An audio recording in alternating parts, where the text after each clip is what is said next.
Hello and welcome everyone to the third episode of Inside Talks, where you get to hear the unheard. This is your host Shafali Sharma. After the thriving success of our previous episodes with SAE Kite and TEDx Kite, today we are accompanied with the dramatic society of our college, Vipaksh KIT. So without much ado, let's enter into a zestful discussion with Vipaksh KIT. I would like to extend my warmest greetings to Sajal Gupta, Assistant Director, and Ambikesh Srivastava, Music and Instrumentation Head of Vipaksh KIT. So here I begin with the very first question. What is Vipaksh? How did it come into existence? And what was the reason behind forming such a group? So Vipaksh is official dramatic society of Kite and ये club सन 2014 में स्थापित हुआ था हमारे senior परख Rajvanshi sir के through. इस club में हम लोग स्किट करते हैं, नुक्कड़ करते हैं, माइम करते हैं, फिर शॉर्ट स्टोरीज हो गई. ये सारे जितने भी थिएटर से रिलेटेड आर्ट है वो हम लोग यहाँ पे प्रैक्टिस करते हैं. और बेसिकली विपक्ष एक क्लब मतलब महज एक क्लब नहीं है, वो अब एक फैमिली बन चुका है हमारे शुरुआत से लेकर अब तक हम विपक्ष में हैं. मैं अपने फर्स्ट ईयर से ज्वाइन हूँ, तो अब ये क्लब नहीं है मेरे लिए. अब ये आप इमोशनल टच कहो, फैमिली कहो, परिवार कहो, सब हमारा वही है. आपका रीजन क्या था ऐसा क्लब बनाने के पीछे? सबसे पहला रीजन तो ये था कि जितने भी नौटंकी वाले हैं कॉलेज में अलग अलग जगह छिपे हुए हैं, उन सबको एक जगह लाना और एक प्रोजेक्ट पे काम करना जिसमें सब इंटरेस्ट, हाँ, एक प्लेटफॉर्म सबको मिले. और इसके अलावा जो रीज़न था, जो कि one of the main reasons भी था, कि जैसे कोई चीज़ आपको पब्लिक को बतानी है जो बहुत सेंसिटिव इशू होता है, सोशल इशू होता है जो बहुत सेंसिटिव होता है, तो आप उसको नॉर्मली स्पीच के फॉर्म में जाके बोलिएगा तो वो बस एक स्पीच रह जाएगी. हाँ, they won't listen and even they won't follow. I think या मैक्सिमम केसेस में दे वोंट फॉलो. मगर अगर आप एक आर्ट के फॉर्म में ले जाएंगे, जैसे हम लोग नुक्कड़ ले जाते हैं, स्किट ले जाते हैं, तो हर स्किट या हर नुक्कड़ के पीछे एक बहुत बड़ा मुद्दा होता है. लेमन लैंग्वेज में कहूँ तो एक मुद्दा होता है, उस मुद्दे के अराउंड वो चीज़ घूमती है और एक सोशल मैसेज भी इसके थ्रू लोगों को जाता है. आई फील जब आप प्रेजेंट करेंगे तो वो बेटर समझेंगे. हाँ, वो बेटर समझेंगे, वो देखेंगे, वो एंड तक देखेंगे, वो क्यूरियोसिटी में देखेंगे और वो अंडरस्टैंड करेंगे हम क्या कहना चाह रहे हैं. ये एक रीज़न था इसके पीछे. और मतलब मैं इसमें ऐडअप करना चाहूँ अगर एक बात कि हम सब बचपन से ही राज कपूर, दिलीप कुमार, इन सबको देखते हुए बड़े हुए हैं. सब आप भी किसी की फैन रही होंगी. Actually she was very beautiful. तो हम सब मेरा फेवरेट एक्टर उस समय मैं 60s की बात करूँ तो दिलीप कुमार, तो और फिर अब शाहरुख खान. और फिर हम लोग ने ऐसी जनरेशन देखी, हम लोग को उनकी तरह बनने का मन करता है. हम हर कोई आजकल मैं झुकेगा नहीं हर कोई कर रहा है हेयर स्टाइल कॉपी करना है. तो सबके अंदर एक बॉलीवुड कीड़ा है, सब चाहते हैं, सबको कुछ ना कुछ एक प्लेटफॉर्म चाहिए. बस उनको एक प्लेटफॉर्म देना ही हमारा बेसिक काम है. You are doing a great job, क्योंकि मतलब सब चाहते हैं पर उनको मिल नहीं पाता है. You guys are providing them that platform. So everyone has sometime or the other witnessed a school play or have seen some nukkad natak going on in the streets. Yeah. But not everyone knows the hard work or insights that are being put up by the script writers or the direction head. So we would like to know your approach कि basic process क्या रहता है आपका behind mind blowing nukkad or any skit. हम लोग जब एक play का परफॉर्म करते हैं, नुक्कड़ परफॉर्म करते हैं, तो जो ऑडियंस को दिखता है वो दिख रहा है कि एक स्टोरी है, उससे एक मैसेज आ रहा है, या शायद मैसेज नहीं भी आ रहा है क्योंकि स्किट्स में हम मैसेज नहीं देते, बेसिकली नहीं देते हैं. तो उसमें स्टोरी आ गई, मैसेज आ गया, और एक्टर्स है कि उसने बहुत अच्छी एक्टिंग करी, हमें सामने का दिखता है. बट जो पीछे का प्रोसेस है वो मतलब शायद बहुत कम लोग जानते ही हैं कि उसके पीछे डायरेक्शन हेड है, प्रोडक्शन हेड है, प्रॉप्स मैनेजर है, राइटर्स हैं. अब प्रॉप्स भी आप देखो तो आप हर एक चीज़ प्रॉप भी एक कैरेक्टर का, उसका प्रॉप भी एक्टिंग करता है उसके साथ. तो वो सब चीज़ें कंबाइन होके एक प्ले को बनाती हैं, एक नुक्कड़ परफॉर्म करती हैं. और जैसा आपने पूछा कि जो प्रोसेस क्या रहता है, तो प्रोसेस ये रहता है कि सबसे पहले तो पूरा क्लब एक साथ बैठता है, उस पर हम लोग एक आइडिया डिसाइड करते हैं. जब एक आइडिया मिल जाता है हमें, तो फिर पूरा प्ले या पूरा नुक्कड़ उसी के अराउंड घूमना रहता है. तो हाँ, फिर आइडिया के बाद हम लोग बैठ के उसकी राइटिंग करते हैं, स्क्रिप्ट राइटर्स बैठते हैं, पूरी ड्राफ्टिंग. आई थिंक हमारे पास ड्राफ्टिंग कमेटी भी है, तो हम लोग उस पूरे स्क्रिप्ट को ड्राफ्ट करते हैं. उसके बाद एक बार ड्राफ्टिंग हो गई, फिर हम लोग एक्टर्स को उनके कैरेक्टर्स पकड़ा देते हैं, and then practice and then the performance. और इन सारे प्रोसेस में जो सबसे इंटरेस्टिंग, जो मुझे पर्सनली लगता है और सबको लगता होगा, वो कैरेक्टराइजेशन का होता है.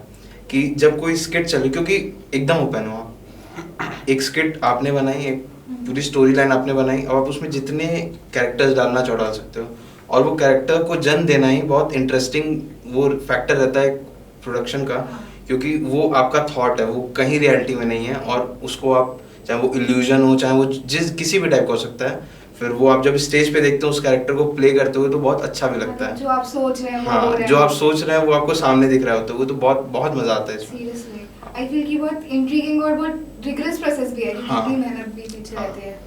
आपको एक कैरेक्टराइजेशन का अगर मैं एग्जांपल दूं तो सबने 3 इडियट्स देखी है, तो उसमें जो वायरस था, like how can you think of a person जो सा को फा बोल रहा है लिटरली, है ना, और वो प्रिंसिपल है, हाँ। वो डायरेक्टर है कॉलेज का, तो वो एक कैरेक्टर इमेजिन करना, लाइक उसका बहुत बहुत कि हेक्टिक जैसे काम रात होता है। में कि दिन में 2 बजे शेविंग करता था, 10 मिनट का ब्रेक लेता था, सारे दोनों हाथ ideas चले। लाना, सोचना। एग्जैक्टली, Seriously, ये एक कैरेक्टर को जन्म दिया, वो एक्टर का काम है फिर कि उस कैरेक्टर में ढल जाना और उसको अच्छे से परफॉर्म करना।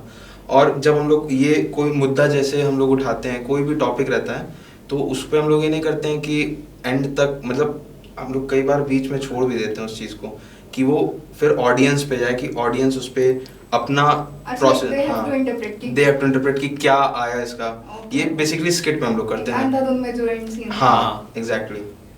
Like Andhadhun was a masterpiece by Bollywood, Yeah. I think. The best. Yeah, actually, I would recommend to everyone. College में मैं ट्रॉफीज आते हुए तो देखी है नुक्कड़ करने वालों की, और ऊपर से ड्रम भी बजते हुआ। तो now we are curious to know कि what are your achievements as a club. Basically जो हमारी अचीवमेंट्स हैं उसको आप अचीवमेंट्स नहीं गिन सकते, क्योंकि हम लोग जिनको अचीवमेंट्स मानते हैं वो मटीरियलिस्टिक नहीं होता। हम लोग अचीवमेंट्स, हमारी अचीवमेंट्स होती है कि हम लोग ने कुछ मैसेज दिया और वो ऑडियंस ने ग्रैस्प किया और उससे एक लाइफ में एक चेंज आया, वो हमारी अचीवमेंट है। लाइक अभी अभिगी ने बताया था कि हम लोग ने रेलवे रोड पे नुक्कड़ किया था मुरादनगर में। सो दैट टाइम व्हेन हम लोग ने उस पर वो किया था, प्लास्टिक वेस्ट के ऊपर किया था। तो एट द एंड एक दादी आई हमारे पास, लाइक जो क्राउड था उसमें से एक दादी आई हमारे पास, तो एंड शी टोल्ड मी, मतलब टोल्ड अस, हमारे ग्रुप को बोला कि आप लोग जो कर रहे हो बहुत अच्छा है और आज के समय पे कोई नहीं करता, और आपने जो अभी ये बताया है मुझे, ये शायद मेरे साथ ही जाएगा और मैं जहाँ तक दे पाऊंगी मैं ये चीज़, ये आपकी इन्फॉर्मेशन बांटूंगी। तो ये अचीवमेंट्स है यार, लाइक मटीरियलिस्टिक ट्रॉफी मिल गई, सर्टिफिकेट्स मिल गए, क्या है वो हमारा, हमने जो काम किया, लाइक हमने जो मैसेज ड्रॉप किया वो ऑडियंस ने ग्रैस्प किया ना, वो हमारी अचीवमेंट है। वो मोमेंट बहुत इमोशनल, बहुत। इवन ये एक चीज़ होती है ना कि आप कहीं भी जाते हैं तो यू नेवर लूज, ये एक माइंडसेट लेके हमारी टीम चलती है कि कहीं भी आप जा रहे हैं तो आप जीत रहे हैं या तो आप सीख रहे हैं। ये मतलब यहाँ पे हम लोग गए तो फिर नई ऑडियंस थी, नए ऑडियंस के सामने परफॉर्म किया, ये एक्सपीरियंस में हम लोग ऐड ऑन हुआ। सो दैट्स हाउ इट तो वर्क्स। आप लोग जाते हैं तो एक्सपीरियंस या ट्रॉफी कुछ ना कुछ लेके जाते हैं। Exactly. Now that you guys have told us about your process and achievements, I am sure the college Janata out there and the newbie starting the college excursion, Yeah. वो बहुत excited होंगे आपके क्लब में आने के लिए। So we would like to know your domains, whom do you hire, and qualities क्या देखते हैं आप, like when someone comes for recruitment? Like what I think, विपक्ष में आने के लिए आपको क्वालिटीज में कोई ज़्यादा वेरिएशन नहीं है। हम सिर्फ 2 क्वालिटीज मांगते हैं, एक आपका इंटरेस्ट जो आप हमें शो करोगे कि आपका हमारे क्लब में आने का है, और दूसरा है जज्बा कि आप आके उसको कंटिन्यू करोगे, और हमें बेसिकली कुछ और नहीं चाहिए। बाकी आपकी जो स्किल्स हैं, और स्किल्स नहीं भी हैं तो उतना फर्क नहीं पड़ता, क्योंकि हम लोग तो हैं ही ग्रूम करने के लिए। Skill is something that is developed. So आपने डोमेन्स की बात करी, तो we have various domains, like first of all we have writers, content writers, script writers, then direction heads, instrumentation and music, then media, we have social media, and then photography, editing. So ये सारे जो है ना, एक तरीके से कह सकते हैं कि ये एक बस और उसके चक्के हैं सब। और एंड सबसे इंटरेस्टिंग बात बताओ, मैंने एक्टिंग डोमेन का नाम नहीं लिया, क्योंकि जितने भी डोमेन्स में लोग काम करते हैं या इसमें जितने भी लोग काम करते हैं सब एक्टर्स हैं। अच्छा। हाँ, जब भी कोई परफॉर्मेंस होती है सब उसके लिए ट्राई करते हैं, एंड एवरीवन इज एक्टर। ये एक्टिंग के अलावा उनका जो इंटरेस्ट है जो वो क्लब में कंट्रीब्यूट करते हैं, मतलब सब लोग सारे काम कर रहे हैं। हाँ सारे काम कर रहे हैं। आप लोग विपक्ष ज्वाइन करना चाहें तो आप लोग डेफिनेटली ज्वाइन कर सकते हैं। So audience, contact Abhidnya Srivastava for entry in विपक्ष की आएगी। मुझे भी कर सकते Definitely हो। some extra fees, but it's okay. Moving on, we have a very obvious question जो सबके दिमाग में आ ही जाता है कि why should a technical student pursuing engineering और pharmacy in the college should join your cultural club? अच्छा, हाँ, टेक्निकल क्लब एक्चुअली बहुत क्या बोलते हैं, बहुत ज़रूरी होते हैं एक स्टूडेंट की लाइफ में, जो मुझे लगता है। मगर कल्चरल क्लब्स भी उतने ही इम्पोर्टेंट होते हैं। आप टेक्निकल क्लब्स के थ्रू अपनी हार्ड स्किल्स को इम्प्रूव कर सकते हो, बट जो आपकी अदर स्किल्स है, जो सॉफ्ट स्किल्स हैं और जो आपकी एक way of speaking presentation skills हैं, वो आपको एक कल्चरल क्लब देता है। आप टेक्निकल क्लब्स के थ्रू अपनी स्किल्स को सही करके आप जा सकते हो। आप एक जॉब के लिए, आप इंटरव्यू का टाइम चल रहा है इस समय, प्लेसमेंट का टाइम चल रहा है, तो आप अपनी स्किल्स को यूज करके, टेक्निकल हार्ड स्किल्स जिनको बोलेंगे हम लोग, अगर तो हार्ड स्किल्स को यूज करके आप वहां जा सकते हो, एग्जाम्स को क्वालिफाई कर लोगे। But what about the interview? अगर आपको बोलने का, अपने आप को प्रेजेंट करने का तरीका ही नहीं पता, तो आप क्या करोगे? आप इंटरव्यू में ही रिजेक्ट हो जाओगे। तो आपकी सारी हार्ड स्किल्स 1 मिनट में बेकार है। That confidence and way of speaking, expressing. और आई थिंक ना कि जो लोग सोचते हैं कि अगर आप एक टेक्निकल डिग्री ले रहे हैं तो फिर एक कल्चरल क्लब में रहना बेकार है, टाइम वेस्ट है, वो एक मिथ है। और मैं अपने दोस्तों को देखता हूँ जो अभी किसी क्लब में नहीं है, not even technical non cultural, तो उनकी लाइफ बड़ी बोरिंग सी मुझे लगती है। कॉलेज से हॉस्टल, हॉस्टल से कॉलेज, यही उनका प्रोसेस चलता रहता है। एंड इवन अभी जब मैं कल्चरल क्लब में आया, उसके बाद जो नेटवर्क बना, नेटवर्क बहुत इंपॉर्टेंट चीज़ होती है। अगर आप किसी भी इंस्टीट्यूट वगैरह में, तो जो नेटवर्किंग होती है कि जूनियर सीनियर, तो हाँ, it's very important, it's actually important. तो अभी रिसेंट का बात है कि कोई हमें कुछ इन्फॉर्मेशन चाहिए थी किसी चीज़ के रिगार्डिंग, जो सीनियर से चाहिए थी। तो मेरे ग्रुप में कोई मतलब क्लब में नहीं है, तो दे वर लाइक कि कहाँ से लेंगे। When they asked me, then मैंने तुरंत अपने सीनियर्स को कॉल किया and I got the information. So this is how it works. आपके कनेक्शन बनते हैं and even you alumni, you are connected with, so yes, it is important. Actually बोर्डने की बात बताऊं तो हम लोग अक्सर सीनियर्स को बुला लेते हैं कि सर पार्टी चाहिए सर क्लब में, हाँ, ये बहुत पार्टी चाहिए। Moving on to our next question, we would like to know कि आपकी जर्नी कैसी रही, like when you entered the club and all the years that you have spent together in the club. Journey हम लोग की almost same है। हम लोग सेम हॉस्टल में थे, तो मुझे पता था लाइक कि एक ड्रामेटिक्स क्लब है कॉलेज में, मुझे शायद नाम भी नहीं पता था उस समय। हमारे क्लब का नाम काइट ड्रामेटिक्स सोसाइटी था, तो मुझे कुछ आइडिया नहीं था। बस हम लोग एकेडमिक आवर्स के बाद हम लोग बस टहलने निकल गए क्रिकेट ग्राउंड की तरफ, कि ढूंढ रहे थे कि क्या है कॉलेज में। ठीक है, तो वहाँ पर एक सर्कल मिला हमें साइड में, एकदम कोने पे, जहाँ अभी एसएसबी सेंटर बन गया है। तो वहाँ पर हम लोग को एक सर्कल ऑफ पूरा ग्रुप मिला वहाँ पर, और हम लोग पीछे से देख रहे कि यार समझ में आ गया था कि यार ये तो ड्रामा वाले हैं, ड्रामा कंपनी के लोग हैं ये तो अब हम और ये सोच रहे हैं कि यार हम लोग नए नए थे, तो एकदम से इंटरेक्शन, एकदम से बात कैसे कर लें उनसे, समझ में नहीं आ रहा था फिर। और ये फालतू का डर लग रहा था कि यार पता नहीं डांट वाट देगी, बीच में आ गए, एकदम से आ गए, अचानक से आ गए। तो मैंने इससे कहा, मुझे अपने शब्द याद है मैंने इससे कहा, अभिज्ञ इनमें से सबसे कम खतरनाक कौन सा लग रहा है और उसी टाइम एक सर जो थे वो ग्रुप छोड़ के, जैसे होता है एक ग्रुप चल रहा था, उससे छोड़ के सर अलग गए बात करने। फिर हम लोग उनको घेर लिए कि शक्ल एकदम भोली सी थी। हम लोग जब उनसे बात करने पड़े, इतनी भारी आवाज सर, किंशु सर का नाम मत लेना। हाँ, किंशु सर का नाम नहीं लिया जाएगा। इतनी भारी आवाज यार, वहीं पे हम लोग की थोड़ा सा हो गया, सीनियर है, इतनी भारी आवाज, इतनी भोली शक्ल के साथ इतनी भारी आवाज, हम लोग एडजस्ट ही नहीं हो पाए। उसके बाद फिर हम लोग को ले गए वहाँ, अमित सर थे हम लोगों के सीनियर। हाँ, उसके बाद हम लोगों की वहीं ऑडिशंस लिए गए क्रिकेट ग्राउंड में। एक कोने में हम लोग को खड़ा किया गया और दूसरे कोने में सर लोग चले गए और बोले कि पूरी इतना तेज चिल्ला के अपना इंट्रो दो कि वहाँ तक आवाज़ है। तो मतलब इस टाइप से हम लोग का क्लब में, इसमें जब आप जब कैरेक्टर में जाते हो ना, तो वो एज डिफरेंस आता है। तो एक बार मैंने कैरेक्टर प्ले किया था एक 60+ मतलब एजेड का राइटर, अभी भी है। तो उस समय पूरा बाल वाइट करना, शॉल ओढ़ना, उस तरीके से एक्टिंग करना। ABS में हम लोग गए थे, जोनल्स में। हाँ। तो हम लोग वॉशरूम में अपना गेटअप ले रहे थे हम लोग, तो एक दूसरे कॉलेज के सर आए, वो भी गेटअप ले रहे थे। देन वी वर लाइक कि दोनों बूढ़े बने हुए हैं, तू भी बूढ़ा तो ऐसे अपना चलता रहता है। ये अपनी जर्नी थी, काफ़ी अच्छी, अभी भी चल रही है, 1 साल है अभी अपने पास। और मतलब यार मुझे लगता है कि यार आउट ऑफ ऑल दिस यार कि वही मैंने बात कही ना रिस्पेक्ट की बात, तो हम लोग को कैरेक्टर्स में जब हम लोग प्ले करते हैं ना तो ऐसे भी सिनेरियोज आते हैं कि लाइक आपको एक स्लैप करना होता है ना, और सामने वाला शायद आपका ओरिजिनली जो कॉलेज में है वो सीनियर है, तो बट एक अंडरस्टैंडिंग होती है कि यार तुम कर रहे हो मैं एक्सेप्ट करूंगा, तुम शायद झापड़ मारोगे तो मैं एक्सेप्ट करूंगा वो, क्योंकि उसको पता है कि मैं उस बंदे की रिस्पेक्ट करता हूँ। पर प्ले में करना और टॉकिंग, अरे आप भी तो कैरेक्टर प्ले कर चुकी हैं, हमारी अदा वाली शनाया, आपने पेन भी ड्रॉप किया था Shanaya. So like all the clubs, they go to other colleges for participating in fest and competitions. I'm sure कि विपक्ष भी कहीं ना कहीं जाता होगा, गया होगा. तो we would like to know that, and also आपकी team how do you manage, क्योंकि what I feel कि स्टेज के पीछे इतना कुछ होगा तो वो सब मैनेज करना, कर्टेन सीन एंड ऑल, तो आप वो सब मैनेज कैसे करते हैं?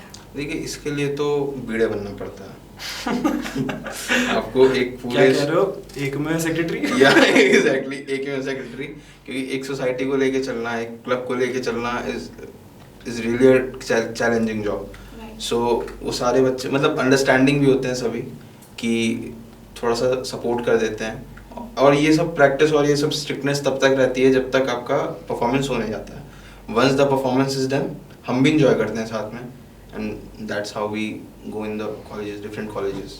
और कॉलेज हम लोग जो बताया एक्चुअली वो सब तो हम लोग ने आपको डिस्कस की, like I am Kashipur, I am Udaipur, zonals, ABS, अभी हम लोग अभी अगला एम कर रहे हैं गलगोटिया जा रहे हैं हम लोग, तो DTU। तो कैसा एक्सपीरियंस रहा वहाँ पे? एक्सपीरियंस तो काफ़ी अच्छा रहा, क्योंकि एज अ फ्रेशर हम लोग वहाँ गए थे, जहाँ IIMS में गए थे एज अ फ्रेशर, तो वहाँ पे हम एकदम न्यू भी हैं, और वहाँ पे एकदम बैचलर्स करके मास्टर्स के कर रहे लोग वहाँ पे हैं, तो उनके साथ बात करना, उनके साथ बैठना कि किस तरीके से वो चीज़ों को मैनेज करते हैं, वो डेफिनेटली एक लर्निंग एक्सपीरियंस था, और काफ़ी हेल्पफुल रहा हमारे लिए भी, और काफ़ी एक्साइटिंग रहा, क्योंकि आई गेस काशीपुर में हमने हार्डी संधू को सुना था एक्चुअली, एंड उदयपुर में yes actually the main purpose of fest का तो इनका ये रहता है कि यार हम लोग को एक सेलिब्रिटी को लाइव विटनेस करने का मौका मिलता है। सेलिब्रिटी क्या मतलब लाइक जो डीजेज होते हैं, सनबर्न डीजे, न्यूक्लिया, तो इन सबको लाइव फील करने का, लाइव वाइब करने का उनके साथ परफॉर्मेंस भी होती है, और बेसिकली मैं चीज़ बता रहा हूँ कि बारीकियाँ जो होती है ना वो बहुत इंपॉर्टेंट होती हैं। आप जो छोटी छोटी चीज़ें जो मिस कर जाते हो ना, और वही चीज़ पे आपको क्या बोलते हैं हार देखनी पड़ सकती है। तो मैं आपको एक इंसिडेंट बताता हूँ। तो हम लोग उदयपुर में थे, तो उसमें ये हुआ था कि हम लोग को मतलब हमारे जो सीनियर थे अग्रिम सर, उनको अपने नाइफ से एक मर्डर करना था, जो मतलब उनके जो कैरेक्टर भाई था उस समय, स्टेज भाई था छोटा भाई, हाँ, तो उसका मर्डर करना था। तो उसके लिए हम लोग ने फेक नाइफ यूज की थी, जो बर्थडे केक्स के लिए यूज होती है बेसिकली, प्लास्टिक वाली। तो हम लोग ने एक बार यूज किया तो वो टूट गई थी, है ना। तो उसके बाद दोबारा ऑन स्टेज हम लोग एकदम से नाइफ अरेंज नहीं कर पाए, और फिर हम लोग ने उसी टूटी हुई नाइफ को यूज किया उस समय। तो जब वो नाइफ को यूज किया तो हम लोग को जजेस ने बताया कि आपकी नाइफ तो टूट गई थी। अच्छा, हाँ। तो आपका भाई कैसे मर गया, मर्डर कैसे गया। तो ये इतनी माइन्यूट सी चीज है। अब एक और चीज बता रहा हूँ कि मेरे ख्याल से किसने ध्यान भी नहीं दिया होगा, नहीं ऑडियंस ध्यान नहीं देती है इन सब चीजों पे, पर जजेस नहीं। ऑडियंस बेसिकली वही मैंने कहा ना, स्टोरी मैसेज वही परसीव करती है। और एक बार ऐसे ही और हुआ था, हम लोग ने नारद बनाए थे अमित सर को, सेम प्ले में उसमें नारद बनाए थे, और पीछे हम लोग ने कृष्णा की फ्लूट चला दी थी। हम लोग को लगा यार हम लोग ने इस बेस पे चलाया कि यार गॉड इज वन, क्या फर्क पड़ रहा है, बट जजेस ने इस पे सूदिंग म्यूजिक। और जो जज थे ना उस वाले में उस शो में, he was actually assistant director in My Name is Khan। so मतलब काफी उन्होंने काफी बड़े क्वेश्चन आते थे, उन्होंने काफी हम लोग को अपनी गलतियां बताई, काफी चीज समझाई उस समय, और हम लोग अभी कनेक्ट में, हम लोग कनेक्ट में हाँ, बहुत अच्छा। इवन आई रिमेम्बर कि अभी जो द कश्मीर फाइल्स आई है, उसके जो असिस्टेंट राइटर है सौरभ माया सर, अच्छा, he is our alumni, and recently we got connected with him through Instagram, and he is very happy to, so मतलब we are thinking of any project with him in future, and I guess he is happy with that. Yeah, collab कर सकते हैं। It was indeed a great pleasure to have you both over here, and thanks for sparing your valuable time. And today we got to know a lot regarding one of the most iconic clubs of KIT group of institutions. For more such videos, please subscribe. And if you want to know more about Vipaksh, you can definitely follow us on Instagram. Stay tuned. All the best for your future endeavors. Thank you.